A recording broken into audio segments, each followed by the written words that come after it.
அன்பான தேவனுடைய பிள்ளைகளே, நாம் சேர்ந்து நம்முடைய தேவனுக்கு கனம் செலுத்துவோம்.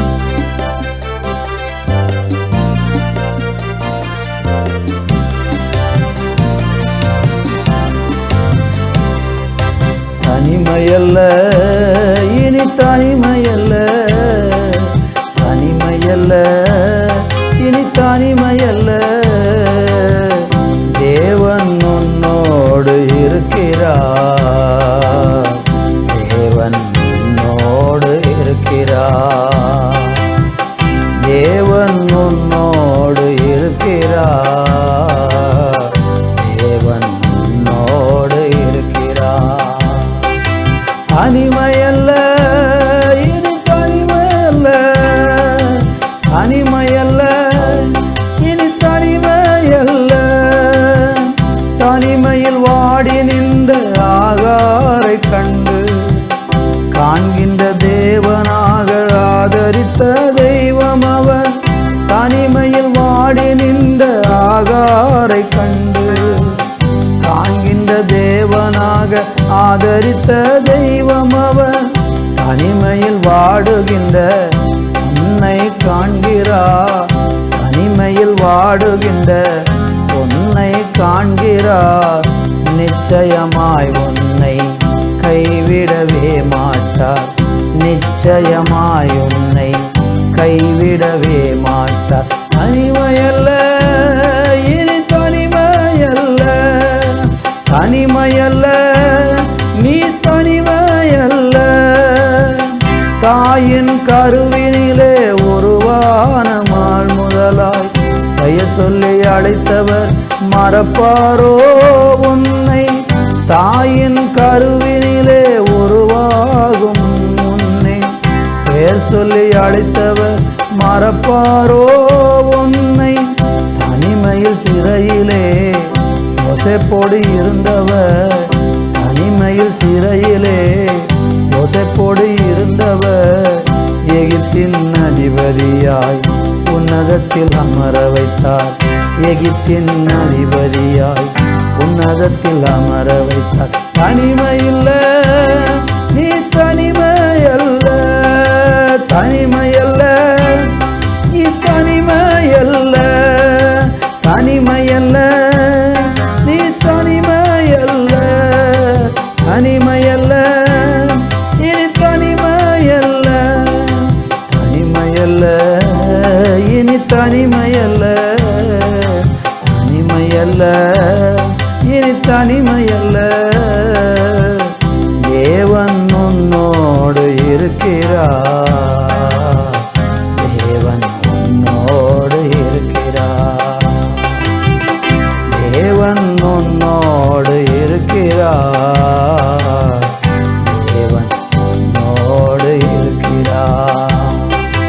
தனிமையல்ல, இனி தனிமையல்ல, தனிமையல்ல, இனி தனிமையல்ல.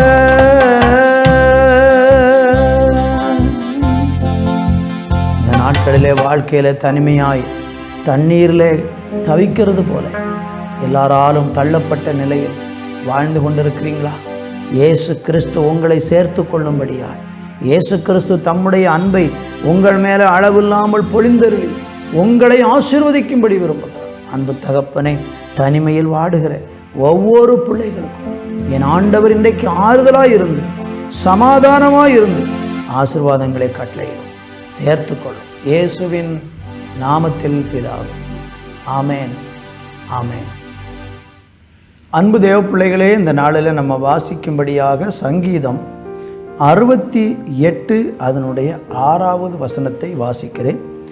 தேவன் தனிமையானவர்களுக்கு வீடு வாசலை ஏற்படுத்தி கட்டுண்டவர்களை விடுதலையாக்குகிறார், துரோகிகளோ வறண்ட பூமியில் தங்குவார்கள். வேத வசனம் நமக்கு சொல்லுகிறது, தனிமையானவர்களுக்கு தேவன் வீடு வாசலை ஏற்படுத்துவார் என்று. இன்றைக்கு இந்த பூமியிலே நம்ம வாழும்போது மனுஷன் தனிமையாக இருப்பது அவனுக்கு நல்லதல்ல என்று ஆண்டவர் ஆதாமுக்கு ஏற்ற துணையை உண்டாக்கினார் என்று ஆதியாகமம் 2:18 நம்ம பார்க்கிறோம். மனுஷன் தனிமையாக இருப்பது அவனுக்கு ஒரு பெரிய ஆபத்தை கொண்டு வரும். சில மனிதர்களை நீங்கள் பாருங்கள், அவங்க எப்போவுமே தனிமையாக தான் இருப்பாங்க. யாரு கூடயும் நெருங்க மாட்டாங்க, யாரு கூடயும் நல்ல உறவு வைத்து கொள்ள மாட்டாங்க, யாரு கூடயும் பழக மாட்டாங்க, எப்பொழுதும் தனியாகவே வாழ்ந்து கொண்டு இருப்பாங்க. யாரோடு கூடவும் நல்ல உறவு இருக்காது, எல்லாரோடும் பகைத்து எல்லார்ட்டையும் சண்டை போட்டு யாரு கூடயும் ஒரு அன்பின் ஐக்கியம் இல்லாமல் இப்படி தனிமையில் தனித்து வாழக்கூடிய மக்கள் ஏராளம் உண்டு. ஆண்டவர் ஆதாமை உண்டாக்கின பிறகு ஏவாளை உண்டாக்கினார். ஆதாம் தனிமையாக இருக்கிறான்னு பார்த்த உடனே கர்த்தர் அவனுக்கு துணையை உண்டாக்கி ஒரு குடும்பமாக ஏற்படுத்தி தனிமையாக இருப்பது நல்லதல்லன்னு சொன்னார். ஆனால் வேதவசனம் சொல்லுகிறது, இப்படி தனிமையாக இருக்கிறவங்கள கர்த்தர் ஒன்றா வைக்கணும்னு ஆசைப்படுகிறார். இங்கே பாருங்கள், வீடு வாசல் தனியாக இருக்கிறவர்களுக்கு அவர் என்ன செய்கிறாராம் பாருங்கள், வீடு வாசல்களை ஏற்படுத்துகிறார் என்று நம்ம இங்கே படித்தோம்.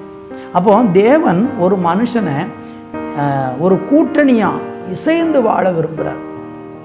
இந்த உலகத்தில் சில நேரம் நம்ம தனியாக இருக்கணும்னு விரும்பாமல் எல்லாரோடும் இசைந்து இருக்கணும்னு விரும்பினாலும் கூட சில மனிதர்களுடைய பொல்லாத சுபாவங்கள், குணங்கள் நம்மளை அவங்களோட நெருங்க விடாமல் நம்மளை தனியாக தள்ளுகிறது போல, புறக்கணித்து தள்ளுகிறது போல சூழ்நிலைகள் உண்டாகலாம்.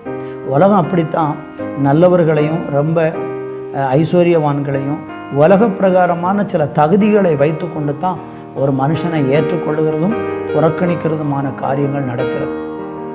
ஆனால் ஆண்டவராகிய தேவன் தனிமையாய் போன அல்லது தள்ளப்பட்ட மனிதர்களை அவர் சேர்த்து கொள்ளுகிறார் என்று தான் வேதத்தில் நம்ம பார்க்க முடியும். வியாதி வந்தபோது யோபுவை எல்லாரும் வெறுத்து தள்ளிவிட்டார்கள். சொப்பனத்தை சொன்ன யோசேப்பை சகோதரர்கள் தள்ளிவிட்டார்கள். அற்பமாய் எண்ணப்பட்ட சிறுவனாய் இருந்த தாவீதை அவனுடைய குடும்பத்தார் எல்லாரும் புறக்கணித்து ஓரமாய் தள்ளிவிட்டார்கள். இப்படியாக வேதத்தில் ஏராளம் பார்க்க முடியும். வேசித்தனத்தில் பிடிக்கப்பட்ட ஸ்திரீயை எல்லாரும் புறக்கணித்து தள்ளினார்கள்.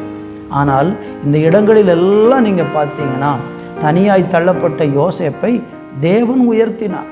புறக்கணித்த தாவீதை கர்த்தர் கனப்படுத்தி அரசனாக மாற்றினார். இன்னும் நீங்கள் எப்தாவை குறித்து பார்த்தீங்கன்னா எப்தாவையும் அவனுடைய சகோதரர்கள் புறக்கணித்தார்கள், ஆனால் கர்த்தர் அவனை உயர்த்தினார். இப்படி ஒவ்வொரு மனுஷனுடைய வாழ்க்கையை நீங்கள் பாருங்கள். வேசித்தனத்தில் பிடிக்கப்பட்ட ஸ்திரீயை கொண்டு வந்து கல்லுனால அடித்து கொல்லணும்னு சொன்ன போதும் கூட ஆண்டவராகி இயேசு அந்த பெண்ணையும் ஏற்றுக்கொண்டு அவளுடைய பாவத்தையும் மன்னித்தார். இன்றைக்கு நீங்கள் ஏதோ ஒரு விதத்தில் ஒரு புறக்கணிப்பு இன்றைக்கு வாழ்க்கையில் அனுபவித்து கொண்டிருக்கலாம். ஒரே குடும்பத்தில் தான் இருக்கிறீங்க, கணவர் விரும்பித்தான் திருமணம் பண்ணினார், ஆனால் உங்கள் மேலே அன்பு இல்லாமல் உங்களை வீட்டில் ஒரு புறக்கணிக்கப்பட்ட பாத்திரமாக, ஒரு விலை மதிப்பில்லாத ஒரு பாத்திரமாக உங்களை ஓரங்கட்டி வைத்து கொண்டிருக்கிறாரா? அல்லது உங்களை தள்ளிவிட்டு இன்னொரு அந்நிய பெண்ணோடு தகாத பாவ பழக்கத்தில் வாழ்ந்து கொண்டிருக்கிறாரா? இப்படி நீங்கள் புறக்கணிக்கப்பட்ட ஒரு சூழ்நிலையில் மன உடைந்து இருக்கிறீங்கன்னா உங்களை சேர்த்து கொள்ள இயேசு விரும்புகிறார். உங்கள் வாழ்க்கையை கட்ட விரும்புகிறார். அப்படி தள்ளப்பட்டவர்களுக்கு, புறக்கணிக்கப்பட்டவர்களுக்கு தேவன் வீடு வாசலை ஏற்படுத்துவார் என்று நம்ம படித்தோம் அல்லவா? அதே போல ஆண்டவர் தனிமையானவர்களுக்கு வீடு வாசலை ஏற்படுத்துகிறவர். உங்கள் வாழ்க்கையை கட்டி எழுப்ப ஆசைப்படுறார். செய்ய வேண்டியது என்ன? வேதத்தில் படித்து பார்த்தீங்கன்னா அந்த யோசேப்பு கர்த்தரை தேடினான், அவன் தள்ளப்பட்ட இடத்திலிருந்து உயர்த்தப்பட்டான். தாவீது குடும்பத்தால் தள்ளப்பட்டான், தேவனை தேடினான், அவன் கர்த்தராலே உயர்த்தப்பட்டான். அந்த ஸ்திரீ, விபச்சாரத்தில் பிடிக்கப்பட்ட ஸ்திரீ கர்த்தரை நம்பினாள், அது நிமித்தம் அவள் ஏற்றுக்கொள்ளப்பட்டாள். இன்றைக்கு உங்கள் வாழ்க்கையிலே நீங்கள் கர்த்தரை தேடினால், எப்தாவை குறித்து பார்த்தீங்கன்னா எப்தா தன்னுடைய எல்லா காரியங்களையும் மிஸ்பாவிலே போய் கர்த்தரிடத்தில் சொன்னான் என்று வாசிக்கிறோம். அங்கே படிக்கும்போது நியாயாதிபதிகளாக தான் இருக்கிறது. அப்படியானால் நீங்கள் உங்கள் இருதயத்தில் இருக்கிற வியாகுலங்களையும் வேதனைகளையும் புறக்கணிப்புகளையும் ஆண்டவரிடத்தில் சொல்லி பாருங்கள்.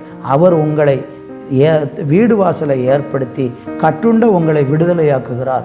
துரோகிகளை வறண்ட பூமியிலே தங்கும்படிக்கு செய்வார். எனவே இன்றைக்கு தனிமையிலே தவிக்கிற நீங்கள், இயேசு உங்களை ஆதரிக்கிறவராக உங்கள் மேல் தம்முடைய கரத்தை நீட்டுகிறதுனால் இன்றைக்கு அவரை ஏற்றுக்கொண்டு பாருங்கள். கர்த்தர் உங்களை ஆசீர்வதிப்பார். நல்ல பிதாவே, புறக்கணிப்பின் விளிம்பில் இருக்கிற மக்கள், தள்ளப்பட்ட நிலையில் இருக்கிற மக்களுக்கு தேவன் தம்முடைய ஆறுதலின் அரவணைப்பின் கரத்தை நீட்டி அணைத்து தாங்கியறலும். இயேசுவின் நாமத்தில் பிதாவே, ஆமேன், ஆமேன்.